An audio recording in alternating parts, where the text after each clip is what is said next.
जय हिंद दोस्तों, स्वागत है आपका हमारे इस YouTube चैनल पे। जो भी नया है चैनल को जरूर सब्सक्राइब कर ले। वीडियो अच्छा लगे तो लाइक और शेयर करना ना भूले। तो दोस्तों, आज के वीडियो में हम लोग बीएसएससी के मोस्ट वैल्यूएबल पोस्ट पंचायत सचिव के नियमावली के आधार पे समझेंगे कि आपको क्या काम करना है, आपका क्या वेतन रहने वाला है, आपका प्रमोशन का क्या क्राइटेरिया है और आपकी नियुक्ति कहाँ होने वाली है, गृह जिला में होने वाली है या ऑल ओवर बिहार में होने वाली है। तो दोस्तों, आप लोग इस वीडियो को अंत तक जरूर देखिए।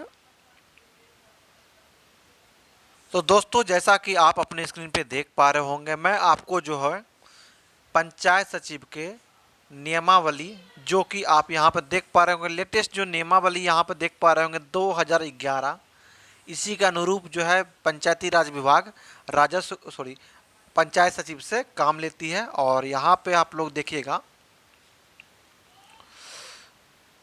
बिहार ग्राम पंचायत सचिव की नियुक्ति, अधिकार एवं कर्तव्य नियमावली 2011। उसके बाद कोई भी संशोधन नहीं किया है। यदि संशोधन किया जाता है तो बिहार सरकार जो है अपने जो गजट में इसका नियमावली का सुधार करके नया गजट पारित करेगी। तो दोस्तों, एक नंबर में आप लोग यहाँ पर देख पा रहे होंगे कि संक्षिप्त नाम, विस्तार और प्रारंभ, यह नियमावली बिहार ग्राम पंचायत सचिव की नियुक्ति, अधिकार एवं कर्तव्य नियमावली 2011 कही जा सकेगी। इसका विस्तार जो है संपूर्ण बिहार राज्य में होगा और यह इस अधिसूचना के निर्गमन की तिथि से प्रवृत्त हो गया, यानी जिस तारीख को इसको लागू किया जाएगा उस तारीख से ऑल ओवर बिहार में से लागू कर दिया जाएगा। परिभाषाएं यहाँ पर दिया गया है, तो परिभाषा आप लोग जो है पढ़ लीजिएगा, क्योंकि बहुत ज़्यादा लंबा वीडियो होने वाला है, इसलिए हम लोग जो स्किप करने वाला चीज़ है उसको हम लोग स्किप करते हैं। अब हम लोग जो है इम्पोर्टेंट वाला जो पार्ट होगा उसको देखते हैं कैसे। यहाँ जो सचिव से अभिप्रेत है अधिनियम की धारा 32 अधीन किसी भी ग्राम पंचायत का राज्य सरकार द्वारा नियुक्त सचिव होता है। कार्यपालक पदाधिकारी से अभिप्रेत है अधिनियम की धारा 60 के अधीन नियुक्त पंचायत समिति का कार्यपालक पदाधिकारी। आयोग से अभिप्रेत है बिहार कर्मचारी आयोग तथा इस नियमावली में प्रयुक्त किंतु अपरिभाषित सभी शब्दों तथा अभिव्यक्तियों के वही अभिप्रेत होंगे जो अधिनियम में क्रमशः उनके लिए समुदेशित किए गए हो। आगे देखिए दोस्तों, अब यहाँ पे 3 नंबर हम लोग पॉइंट पढ़ते हैं। प्रत्येक ग्राम पंचायत के लिए ग्राम पंचायत सचिव का प्रावधान है, यानी प्रत्येक ग्राम पंचायत में एक ग्राम पंचायत सचिव रहेगा। यदि इस स्थिति में यदि कि ग्राम सचिव का यानी ग्राम पंचायत सचिव का यदि संख्या कम होगी तो आपको जो है एक से अधिक का प्रभार दे दिया जाएगा। कितना भी प्रभार दिया जा सकता है, इसकी कोई भी नियम नहीं है। एक से अधिक मतलब कितना भी, क्योंकि मैंने ही ब्लॉक में जो है एक पंचायत सचिव को टोटल 8 पंचायत दिया गया था। आगे देखते हैं दोस्तों, ग्राम पंचायतों को न्यायगत कार्यों को समुचित निष्पादन के लिए प्रत्येक ग्राम पंचायत में राज्य सरकार द्वारा एक कर्मी को नियुक्ति की जाएगी। यह कर्मी ग्राम पंचायत सचिव के रूप में पदवित किया जाएगा। आगे देखिए, अब तक नियुक्त सभी पंचायत सेवकों की नियुक्ति किसी ग्राम पंचायत के सचिव के रूप में की गई जाएगी, यानी जो है ग्राम सेवक और ग्राम सचिव। आगे देखिए, ग्राम पंचायत सचिव के शेष रिक्त पदों पर इस नियमावली के प्रावधानों के अधीन नियुक्ति की जा सकेगी, परंतु नियुक्ति होने तक नियम 3 के उपनियम 4, 5 एवं 5 के अधीन प्रावधानों के अनुसार रिक्त पदों को भरने की कार्रवाई की जाएगी। और यहाँ आप देख लो 5 नंबर में देखिए, ग्राम पंचायत सचिव के पद का कार्य करने के निमित्त नियुक्त कर्मी अपने पैतृक विभाग कार्यालयों से ही पूर्ववत वेतन आदि प्राप्त करेंगे। आगे देखिए, ग्राम पंचायत सचिव के पद पर नियुक्ति, ग्राम पंचायत सचिव के पद पर 100% सीधी नियुक्ति की जाएगी, यानी सीधी नियुक्ति जो बिहार कर्मचारी चयन आयोग के द्वारा की जाएगी डायरेक्ट। और प्रत्येक जो है 1 वर्ष यानी 1 अप्रैल तक रिक्तियों के आकलन करने के पश्चात वास्तविक एवं संभावित रिक्तियों के अनुसार रोस्टर पंजी क्लियर कराकर आरक्षण कोटिवार अधियाचना आयोग को जिला पदाधिकारी द्वारा भेजी जाएगी। उसके बाद 3 नंबर में देखिए, ग्राम पंचायत के सचिव पद की नियुक्ति हेतु जिला पदाधिकारी सक्षम पदाधिकार होंगे, यानी जिला जो आपका पदाधिकारी है डीएम, इनका संवर्ग जिला स्तरीय होगा, यानी इसका जो कैडर है जो आपका जिला स्तरीय होगा। इस पद पर सीधी नियुक्ति हेतु विहित अर्हता निम्नलिखित होगी, यानी आपका जो आपका शैक्षणिक जो मांगा गया है वो देखिए क नंबर में, आवश्यक अर्हता सरकार द्वारा मान्यता प्राप्त शिक्षण संस्थान से उच्चतर माध्यमिक इंटरमीडिएट अथवा समकक्ष परीक्षा की उत्तीर्णता।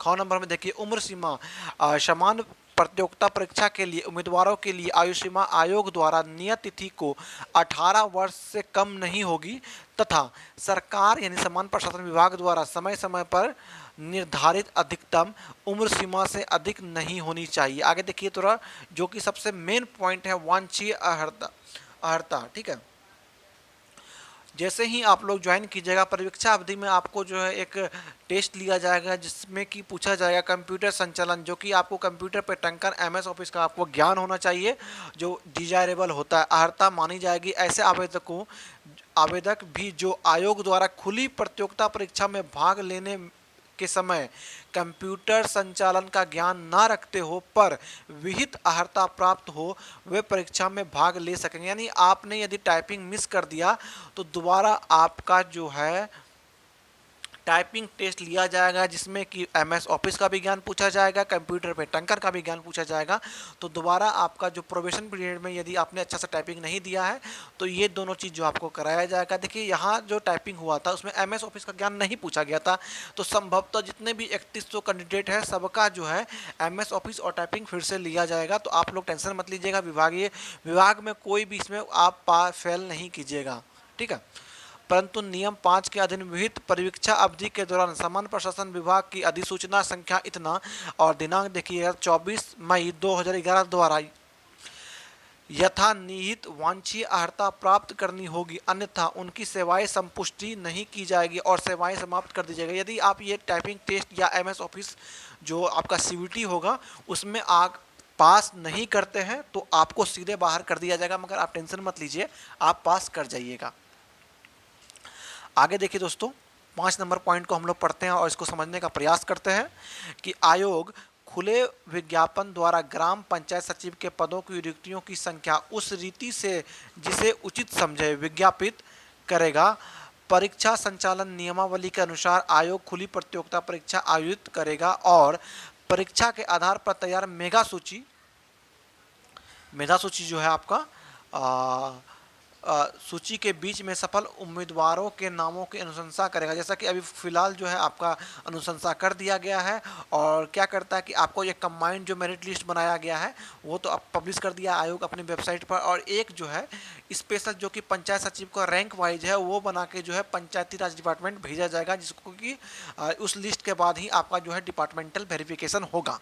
आगे देखिए 6 नंबर, वैसे दलपति जो अपेक्षित अर्हता धारित करते हो परंतु उम्र सीमा समाप्त होने की वजह से आयोग द्वारा आयोजित खुली प्रतियोगिता परीक्षा में भाग लेने की पात्रता न रखते हो, यदि वे सरकार विभाग द्वारा उम्र में शिथिलता देने पर पात्रता प्राप्त कर लेते हैं तो उन्हें उम्र की शिथिलता नियमानुसार दी जा सकेगी, जिससे कि वे लोग प्रतियोगिता परीक्षा में शामिल हो सकेंगे। परंतु आयोग द्वारा संचालित खुली प्रतियोगिता परीक्षा में उन्हें सफल होना होगा। प्रतियोगिता परीक्षा में उन्हें दलपति होने की वजह से कोई प्राथमिकता या वेटेज प्राप्त नहीं होगा। उन्हें अन्य उम्मीदवारों की भांति प्रतियोगिता परीक्षा में उपस्थित होना होगा। यदि वो मेगा सूची वे स्थान प्राप्त करते हैं तभी उस आधार पर आयोग उनके नामों की अनुशंसा होगा। देखिए सेम जो है बीएसएससी इंटर स्तरीय में यही हुआ था कि 2016 में जो फॉर्म खुला था, दोबारा जो लिंक जो अप्लाई करने के लिए खुला था, तो उन्हीं जो उम्र सीमा का जो लाभ था उन्हीं के लिए जो है दोबारा खुला था। यदि उनमें अच्छे क्वालिफाई करके लड़के लोग आए होंगे तो निश्चित ही उसका नाम जो है मेरिट लिस्ट में जरूर होगा। अब आते हैं 5 नंबर, परीक्षा अवधि, जो कि जिसके कि हम लोग प्रोबेशन पीरियड कहते हैं। देखिए सक्षम नियुक्ति प्राधिकार द्वारा नियम 4(5) और तथा 4(6) के अधीन प्रावधानों के अनुसार आयोग द्वारा अनुशंसित उम्मीदवारों को ग्राम पंचायत सचिव के पद पर परीक्षा पर 2 वर्षों की अवधि, जी हाँ दोस्तों 2 वर्षों का परीक्षा अवधि आपका रहने वाला है, अवधि के लिए नियुक्त किया जाएगा। इन 2 वर्षों की परीक्षा अवधि में परीक्षा पर नियुक्त व्यक्ति को नियम 6 के अधीन विभाग द्वारा बनाई गई अधिसूचना के अधीन यथा विहित प्रशिक्षण कार्यक्रम पूरा करने के बाद उससे संबंधित विभागीय परीक्षा में उत्तीर्ण होना होगा। यानी जो कि आपका ट्रेनिंग के बाद एग्जाम होगा, चाहे वो रिटन हो, चाहे वो आपका कंप्यूटर बेस्ड हो, चाहे वो स्किल टेस्ट हो, जो भी हो उसमें आपको पास करना अनिवार्य है। आगे देखिए नियम 4.4 विहित वांछनीय अर्हता के उक्त नियम में उल्लिखित सामान्य प्रशासन विभाग की अधिसूचना द्वारा विहित उपबंध और रीति अनुसार प्राप्त करना होगा तथा परीक्षा अवधि के भीतर संतोषप्रद सेवा प्रदान किया जाना अनिवार्य होगा, जिसके उपरांत ही सक्षम नियुक्ति प्राधिकार द्वारा उनके सेवाओं संपुष्ट की जा सकेगी, अन्यथा सेवा समाप्त कर दी जाएगी। यानी आपका कैसा बिहेवियर है, आप कैसा काम कर रहे हैं, यदि आपका काम संतोषजनक होगा तो आप आगे नौकरी कीजिएगा, नहीं तो आपको सीधे घर कर दिया जाएगा। तो ये बस लिखने वाली बात होगी, किसी को नौकरी से नहीं निकाला जाता है दोस्तों परीक्षा अवधि में। आगे देखिए दोस्तों हम लोग यहाँ पर 2 नंबर पॉइंट पढ़ते हैं, क्योंकि बहुत लंबा जो है ये नियमावली है, तो आप लोग समझिए। यदि आप जो है बिहार के आगामी पंचायत सचिव है तो आपको लाइन बाय लाइन समझना बहुत ही जरूरी है। आगे देखिए सक्षम नियुक्ति प्राधिकार को यदि यह समाधान हो जाए कि विशेष परिस्थिति और कारणों से परीक्षा पर नियुक्त व्यक्ति उपरोक्त उल्लिखित सेवा संपुष्टि की शर्तों को पूरा करने में सफल नहीं हो पाया है, जिसके लिए वह अतिरिक्त समय देना समुचित समझे, तो सक्षम नियुक्ति प्राधिकार उन कारणों को और अपने समाधान के आधारों पर सकारण आदेश के रूप में अभिलिखित करते हुए परीक्षा पर नियुक्त व्यक्ति की परीक्षा अवधि को 1 साल से अतिरिक्त विस्तार। मतलब कहना यही है कि यदि आपका जो है संतोषजनक काम नहीं है तो आपका जो हेड है, यानी पंचायती राज डिपार्टमेंट, जिसको कि जिला पंचायती राज ऑफिसर कहते हैं, डीपीआरओ कहते हैं, वही आपका जो है मेन मालिक होगा। यदि वो चाहे तो आपका जो प्रोबेशन पीरियड 1 साल के लिए एक्सटेंड कर सकता है। आगे देखिए प्रशिक्षण की बात कर रही है। ट्रेनिंग बहुत ही जरूरी है दोस्तों, क्योंकि कैसे आपको फाइलिंग तैयार करना है, कैसे आपको रिपोर्टिंग करना है जन्म और मृत्यु पंजीकरण में, वो सभी को जो आपको प्रशिक्षण में बहुत अच्छे तरीके से आपको जानना होगा। तो आइए यहाँ पे हम लोग प्रशिक्षण देखते हैं। ग्राम पंचायत सचिव के पद पर परीक्षा पर नियुक्त व्यक्ति को इस नियम के अधीन विभाग द्वारा बनाई गई विनियमावली द्वारा विहित प्रशिक्षण कार्यक्रम पूरा करना होगा और उक्त विनियमावली द्वारा विहित विभागीय परीक्षा में उत्तीर्ण होना होगा। यानी कितना भी लगभग 30 दिन का जो है आपका ट्रेनिंग होगा। इसी 30 दिन में जो है आपका नाम मात्र का जो ट्रेनिंग दिया जाएगा, बाकी बात जो भी सीखेगा आपको फील्ड में ही सीखना होगा या सीनियर के द्वारा सीखना होगा। आगे दोस्तों हम लोग देखते हैं आरक्षण। देखिए ग्राम पंचायत सचिव के पद पर नियुक्ति राज्य सरकार द्वारा समय समय पर निर्धारित आरक्षण रोस्टर के प्रावधान में लागू हो गए। देखिए डिपार्टमेंटल प्रमोशन में आपको यूआर ओबीसी सब एक लाइन में होंगे और एससी एसटी का अलग, एससी और एसटी का जो है अलग प्रमोशन होगा। तो एससी एसटी वाला जो कैटेगरी के लड़के हैं इनका प्रमोशन पहले होगा और यूआर और ओबीसी सब एक साथ जो है प्रमोट होंगे, तो इसलिए इनका प्रमोशन जो है थोड़ा सा लेट से होने वाला है। आगे देखिए दोस्तों सेवा शर्तें। ग्राम पंचायत के नियंत्रणाधीन लाए गए पंचायत सेवक यानी ग्राम पंचायत सचिव के रूप में राजकीय कर्मी रहेंगे। इनके सेवा संबंध मामले में सुसंगत सेवा नियमावली के प्रावधानों के अनुरूप निपटाए जाएंगे। देखिए ये नियमावली बहुत ही पुराना है, यदि इसमें संशोधन होता है तो एक जो है चीज़ जुड़ेगा, इसको जो है राज्य कैडर कर दिया जाएगा। राज्य कैडर में होने के बाद क्या होगा, आपकी जो ट्रांसफ़र है बिहार के किसी भी जिला में हो सकता है। तो मेरे ख्याल से बहुत जल्दी ही संशोधन होने वाला है, तो देखिए क्या होता है। मेरे ख्याल से जो इसमें थोड़ा सा ग्रेड पे भी बढ़ना चाहिए, 2400 ग्रेड पे इसका भी होना चाहिए और आपका जो आपको राज्य कैडर बना दिया जाएगा। आगे देखिए ग्राम पंचायत सचिव कार्यालय से समय पे दौरान नियमित रूप से जो है पंचायत कार्यालय में उपस्थित रहेगा। यानी आपको जो है ग्राम पंचायत के जो पंचायत भवन में आपकी ड्यूटी होगी और मुखिया के निर्देशों के अधीन कार्य करना होगा आपको, ठीक है। यह अपनी उपस्थिति इस प्रयोजन के लिए ग्राम पंचायत में रखी गई पंजी में नियमित रूप से चिन्हित करेंगे। यानी एक रजिस्टर होगा जिसको कि आपको ग्राम पंचायत ऑफिस में रखना होगा, वहीं जाके अपना अपना अटेंडेंस बनाइएगा, जिसका कि देख रेख जो है मुखिया जी भी करेंगे। आगे देखिए दोस्तों, अब यहाँ पे पंचायत सचिव को यहाँ पर एक से अधिक ग्राम पंचायतों को प्रभावी होने के मामले में प्रखंड विकास पदाधिकारी यानी बीडीओ या कार्यपालक पदाधिकारी, दोनों एक ही चीज़ है, या पंचायत समिति संबंधित ग्राम पंचायतों के मुखिया को सूचना देते हुए प्रत्येक सप्ताह उन दिनों को नियत करेगा जिस दिन वो किसी भी विशिष्ट ग्राम पंचायत में उपस्थित रहेगा, और ऐसे मामले में केवल उन्हीं दिनों की उपस्थिति अपना हस्ताक्षर करेगा। यानी आपको 2 पंचायत मिल जाता है, मतलब ये पंचायत मिल जाता है, ये पंचायत मिल जाता है, टोटल नंबर ऑफ डे आया है 6 डे, तो 3 दिन यहाँ जाइए, 3 दिन वहाँ जाइए। यदि आपको 3 को पंचायत मिल जाता है, 3 पंचायत मिल जाता है तो 2-2-2 बांट लीजिए। यदि 5 मिलता है तो जहाँ ज़्यादा काम हो वहाँ जाइए, नहीं तो घर पर बैठ के आराम से डीलिंग कर लीजिए। आगे देखिए 5 नंबर, मुखिया ग्राम पंचायत सचिव के वेतन के भुगतान के लिए अनुपस्थिति प्रतिवेदन प्रत्येक माह, यानी आपका जो अटेंडेंस जो अब्सेंटी है वो मुखिया बना के देगा। मुखिया के साइन से जो है आपको सैलरी मिलने वाली है। मैं खुद पंचायती राज विभाग में एज ए कार्यपालक सहायक काम किया हुआ हूँ, और मेरा भी यही था कि हमको मेरा जो अब्सेंटी था वो मुखिया बनाता था, ठीक है, मुखिया बना के देता था, तब हमको सैलरी आता था। इसलिए आपका भी यही होने वाला है, मुखिया जी साइन करेंगे तो सैलरी मिलेगा, नहीं तो नहीं मिलने वाला है, ठीक है। तो आगे देखिए, तो यहाँ पे 20 तारीख को पंचायत समिति के कार्यालय में भेजेगा।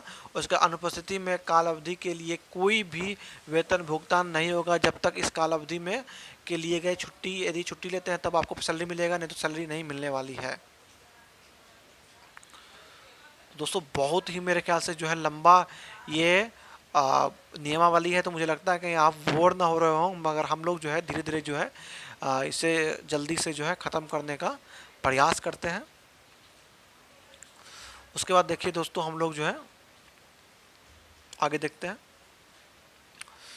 यहाँ पे है कि मुखिया द्वारा यथा निर्धारित तिथि को ग्राम पंचायत की साधारण एवं विशेष बैठक, यानी जहाँ की ग्राम सभा के आयोजन किया जाएगा, उसमें आप जो है मेन अधिकारी आप ही रहिएगा। सूचना को सदस्य तथा सरकार द्वारा यथाविहित पदाधिकारियों को देगा, और उसमें ग्राम पंचायत के सूचना पट पर चिपकाएगा। यानी फलना तारीख को, यानी 3 मिनिमम जो है आपको 26 जनवरी, ठीक है, और 1 मार्च जिसको कि हम लोग 1 मार्च, हाँ 1 मार्च जो कि मजदूर दिवस कहलाता है, और आपको 15 अगस्त और 2 अक्टूबर, ठीक है, 2 अक्टूबर, यानी साल में 4 बार आपको ग्राम सभा करना ही करना है, और भी करना पड़ेगा अगर विशेष परिस्थिति में यदि गांव में बाढ़ आता है, सुखाड़ आता है, कुछ इस तरह का परिस्थिति होता है, उस समय जो है आपको ग्राम पंचायत में ग्राम सभा कराना होगा। तो उसकी जानकारी आप सूचना पट में दीजिएगा, बीडीओ साहब को दीजिएगा, बीपीआरओ साहब को दीजिएगा, जिला में दीजिएगा। तो इसका कहने का मतलब यही है। आगे देखिए दोस्तों, वो ग्राम पंचायत की अस्थायी समितियों का गठन और उनकी बैठकों का आयोजन में मुखिया को सहयोग करेगा तथा अस्थायी समिति की बैठक की कार्यवाही अभिलेखित करेगा। यानी मान लीजिए कि वार्ड मेंबर बनता है, वार्ड मेंबर के बाद वार्ड सचिव का जो है एक चुनाव होता है, उसमें जो है आपको भाग लेना पड़ेगा, उसमें आपके सामने जो है ये चुनाव होगा। आगे देखिए दोस्तों 9 नंबर में, वो मुखिया के निर्देश के अधीन ग्राम सभा की बैठकों आयोजित कराएगा, ग्राम सभा की कार्यवाही अभिलेखित करेगा तथा उसे ग्राम पंचायत की बैठक में विचार हेतु पेश करेगा। यानी कौन कौन सा मैटर आपको लाना है, कि मान लीजिए दहेज प्रथा हो गया, नशाबंदी हो गया, या मान लीजिए बच्चों को कैसे पढ़ाया जाए, कैसे उच्च शिक्षा दिया जाए, इन सभी जो बातों का जो होता है, लोकल बातों को आपको अपने ग्राम सभा में रखना होगा। यदि आप अच्छे से ग्राम सभा का रजिस्टर नहीं बनाते हैं तो उसके लिए आपको स्पष्टीकरण भी देखने को मिलेगा। आगे देखिए दोस्तों, वो ग्राम पंचायत के आदेश तत्परता से निष्पादित करेगा, नियमित रूप से और समय पर ग्राम पंचायत की बैठक में उपस्थित रहेगा, उसकी कार्यवाही को सही अभिलेखित करेगा, और ग्राम पंचायत की जो संचिकाओं यानी जो आपका जो कुंजी होता है अभिलेखों पर पंजियों पर अभिरक्षक होगा। यानी जैसे ही बहुत सारा मैंने देखा है पंचायत में कि यदि ग्राम सभा का रजिस्टर अच्छे से नहीं बनाया जाता है तो उस पर उसको सौकौज यानी स्पष्टीकरण मिल जाता है। 11 नंबर, वो ग्राम पंचायत के नियत धन प्राप्त करेगा। यानी कैसे, अभी मान लीजिए 15 वित्त आयोग है, 15 वित्त आयोग है या छठी वित्त आयोग है, समझे, राज्य आयोग जो है, तो उसका कितना पैसा आपको मिलेगा, इसको एक बजट बना के जो है आपको सरकार के समक्ष रखना होगा। उसी के अनुसार आपको पैसा मिलने वाला है, उसे पंचायत निधि में जमा करेगा। सरकार द्वारा विहित प्रपत्रों में लेखा पुस्तकों का अभिरक्षण करेगा। ग्राम पंचायत की बजट तैयार करेगा। देखिए मैं बोला था ना, बजट को तैयार करेगा और विहित तारीख को ग्राम पंचायत ग्राम समिति को सभी सूचनाएं और विहित प्रतिवेदन तथा विवरण देगा। आगे देखिए दोस्तों, ग्राम पंचायत द्वारा मंजूर किए गए सभी व्यय भुगतान सुनिश्चित करेगा एवं मासिक व्यय प्रतिवेदन एवं उपयोगिता प्रमाण पत्र एवं अंकेक्षण आपत्ति का निराकरण अनुपालन करेगा। यानी एनओसी जो है आपका अंकेक्षण, जैसे ही आप कोई बजट लेते हैं तो उसका जो है आपको अंकेक्षण कराना पड़ेगा, जो कि ऑडिटर के द्वारा किया जाता है। उसके बाद 13 नंबर में देखिए, ग्राम पंचायत निधि से निधि का निकासी ग्राम पंचायत सचिव एवं मुखिया के संयुक्त हस्ताक्षर, यानी आपका जो है दोनों का हस्ताक्षर होगा तभी वह प्रभावी रूप से बाहर निकलेगा, नहीं तो आपका दोनों में यदि दुश्मनी है, सोचिएगा आप मैं साइन नहीं करूँगा वो साइन नहीं करेगा, उस स्थिति में जो है पैसा धरा का धरा रह जाएगा। निर्गत चेक द्वारा की जाएगा, मगर अब जो है चेक का प्रयोग नहीं किया जाता। अब सीएफएमएस के द्वारा जो है, सीएफएमएस के द्वारा जो फंड ट्रांसफ़र किया जाता है। अगर ग्राम पंचायत के सचिव यह समाधान हो जाए कि किसी रकम की निकासी में मुखिया द्वारा नियमों का उल्लंघन में की जा रही है, तो इस तथ्य की जानकारी वो पंचायत समिति के कार्यपालक पदाधिकारी यानी बीडीओ को जो है लिखित रूप से अविलंब देगा तथा कार्यपालक पदाधिकारी अथवा अन्य सक्षम पदाधिकारी को स्पष्ट आदेश प्राप्त होने पर अग्रेतर समुचित कार्रवाई करेगा। यानी गलत फंड का प्रयोग किया जाता है तो तुरंत उसकी जानकारी आप अपने जो है बीडीओ बीपीआरओ या एसडीएम को दीजिए, वो जो है आगे की कार्रवाई करेगा। 14 नंबर में देखिएगा, वो ग्राम पंचायत द्वारा उद्गृहित किए जाने वाले फीसों शुल्कों की मांगों को तैयार करेगा तथा उनकी वसूली करेगा, उसे पंचायत निधि में जमा करेगा। यानी मान लीजिएगा किसी से फंड आ रहा है, कहीं से फंड आ रहा है, तो उसका जो है एक रोस्टर बना के, एक स्लिप बना के आप पंचायत में ऐड कर सकते हैं। या उसका 15 नंबर देखिए, वह वित्तीय वर्ष के अंतिम तिमाही में आयोजित की जाने वाली ग्राम सभा की बैठक में रखने हेतु वार्षिक कार्य योजना तैयार करवाएगा और जिला परिषद की मंजूरी प्राप्त करने के लिए पंचायत समिति को अग्रेसित करेगा। ठीक है, यानी कौन सा योजना, मतलब किस वार्ड में कौन सा योजना चलाना है नहीं चलाना है, इसका भी जो अनुशंसा पंचायत सचिव के द्वारा किया जाता है। आगे देखिए, वो निधियों को संभाव्य आवंटन का ध्यान रखते हुए, नहीं ऐसा नहीं कि एक ही वार्ड में आप सब खर्चा कर दीजिएगा, आपको समान रूप से हर एक वार्ड को देखना है, इस हिसाब से जो है योजना आपको तैयार करना होगा। हुए योजनाओं को प्राथमिकता को ग्राम सभा में विनिश्चित करवाएगा। ठीक है, आगे देखिए 17 नंबर, वो सदस्यों की समिति के अधीक्षण के अधीन मंजूर योजनाओं को निष्पादित करवाएगा। वो मंजूरी के निबंधनों और शर्तों के अनुसार योजनाओं के मास्टर रोल एवं अन्य लेखाओं को अनुरक्षण करेगा। यानी इसमें जो है देखिए आपका काम की बातें किया गया है, तो कौन कौन सा आपको काम करना नहीं करना, इसका तो जानकारी आपको जो है जल्द ट्रेनिंग में अधिकतर रूप से मिलेगा। मगर आप लोग समझ के रहिए कि जो है आपका जो नौकरी है बहुत ही रिस्पॉन्सिबल डिपार्टमेंट में हुआ है। आपने यहाँ पे देखा कैसे आपको बजट तैयार करना है, योजना को लेना है, कैसे मुखिया का ध्यान बटाना है, कैसे मुखिया पे जो है अपना प्रेशर रिलीज करना है। देखिए वो जन्म मृत्यु, यानी सब तरह का जो मैं आपको वीडियो दिखाना चाहूँगा, क्योंकि वीडियो दोस्तों बहुत ही लंबा बन चुका है और मैं ये कंटिन्यू वीडियो बना रहा हूँ, तो इसलिए थोड़ा सा मुझे भी परेशानी हो रही है। तो आप वीडियो जो पॉज करके इसका जो है हर एक कार्य को देख लीजिएगा।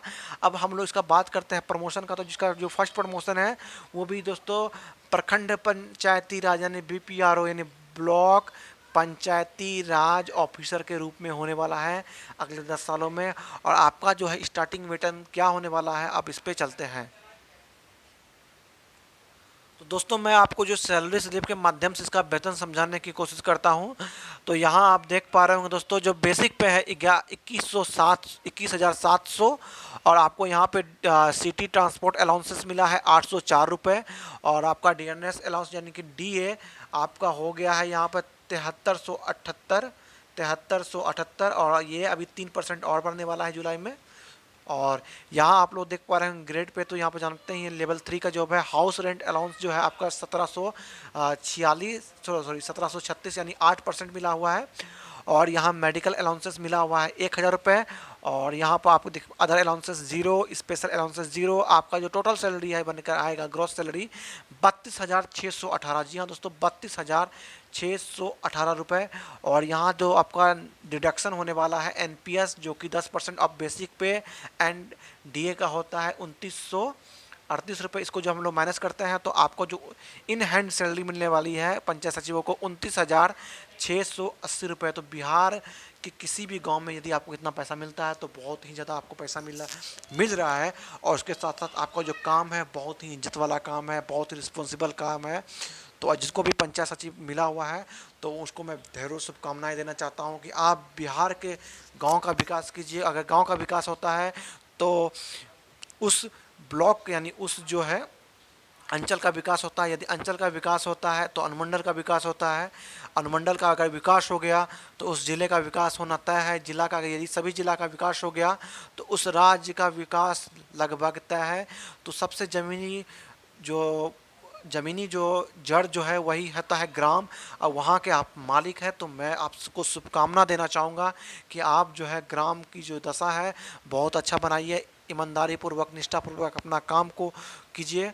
तो दोस्तों आज के वीडियो में इतना ही। वीडियो पसंद आए तो चैनल को ज़रूर सब्सक्राइब कर दीजिएगा। मिलते हैं न्यू अपडेट के साथ, तब तक के लिए जय हिंद, जय भारत।